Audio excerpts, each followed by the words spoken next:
Hello to you all, you audiences, and thank you so much for joining my very first episode of Reality Unscripted.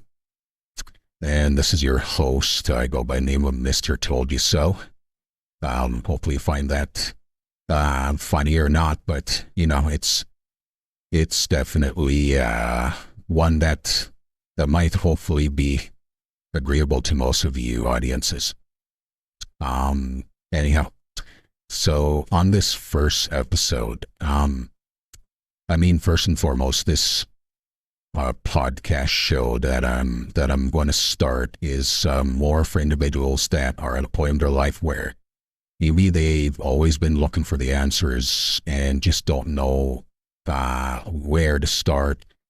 They've tried to look in many avenues or whatnot, and for some odd reason, it just doesn't tie to what they feel should be. It's also for someone that is looking to see how simulation theory might actually fit into that equation. It actually fits in a very good portion of it. If you're looking to actually start your fitness journey and see where you start from there, tips on how you can get that started, this is definitely also a show for you, but it's not limited to that as well. It's also the reflection of what we actually go through in a week's daily basis, and or week schedule, if you want to say, and how we actually perceive society. Well, we're going to mention all these things that will help the well-being of the individual, depending on, or no matter what, I should say, the point of your life would be. Now, I'm going to definitely start this episode, though, today by what the purpose of life would be, and for those who are questioning that, you may not have actually been looking at the right places, or most people actually are not looking in the right places. Whatever your beliefs may be, of course, I'm not here to tell you what to think or what to believe, but I do believe that science is a good example of what we should base our beliefs in, and then we can formulate our own personal opinions on that. And the reason why I would believe this is because they are the expertise of what's really happening in the fundamentals of life. They can't prove everything, and no one can actually state that they can. But if you were to put your whole belief system into something, I would say, this is my opinion, that you would have better chances of getting the answer through science than through anything else. After all, everyone has their own expertise of domain, right? Would you go to a car specialist and argue with them if they were to find something wrong with your car? Maybe you would, maybe you wouldn't, depending on your knowledge of cars. But besides the point, that these individuals are studying what is happening beyond the naked eye, which means atoms and neutrons, a big portion of that is there. Which goes to my next point. If you're not looking at simulation theory, I believe that this is a big missing aspect to what most individuals are looking for the answer would be. And the reason why I would say this is, when you look at everything in the evolution of life, does anything even make any sense? Right? It doesn't have to make sense, but what I would think is there probably is a function that's creating that, right?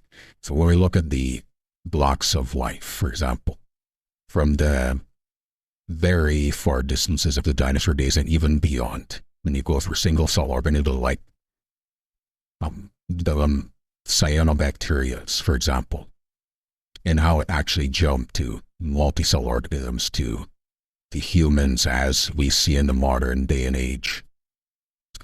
it's actually more than just chance that that can happen, because there's so many filters that the society has to go through in order for that to even be achieved.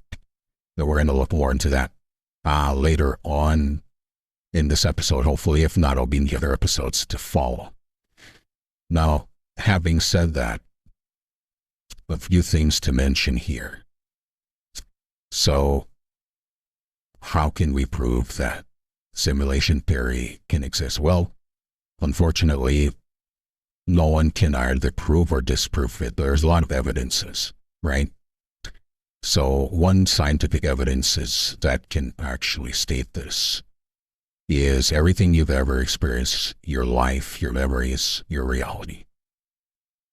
Now, what would the meaning of all this be, and what's the purpose of it, right? Also, in the science of consciousness, for example, in the very first single-cell organisms, they were not sentient. Or if they were, one can only know what their consciousness would be. There probably would be one. One would have to be a cyanobacteria to know that. But it probably isn't the same as a complex organism. Now, what is consciousness used for, right?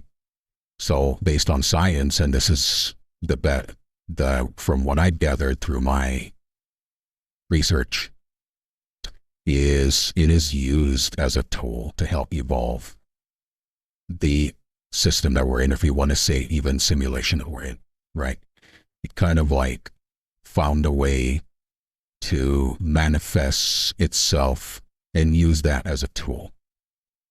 And I do strongly believe this, because when you look at everything in life, right, one of the key elements that proves this is the fact that everything is too perfect for random. So when you look at the stars, planets, for example, in the cosmos, there's always a specific element of distance or elements of life that exists, or not possibly life or some other thing that exists, energy, for these blocks to exist within that frame.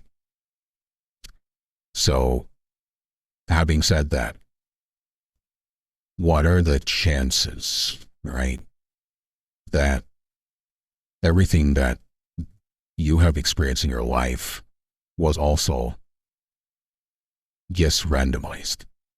There could be a chance, right? Just think about it. But what if there was something in the background that's creating that?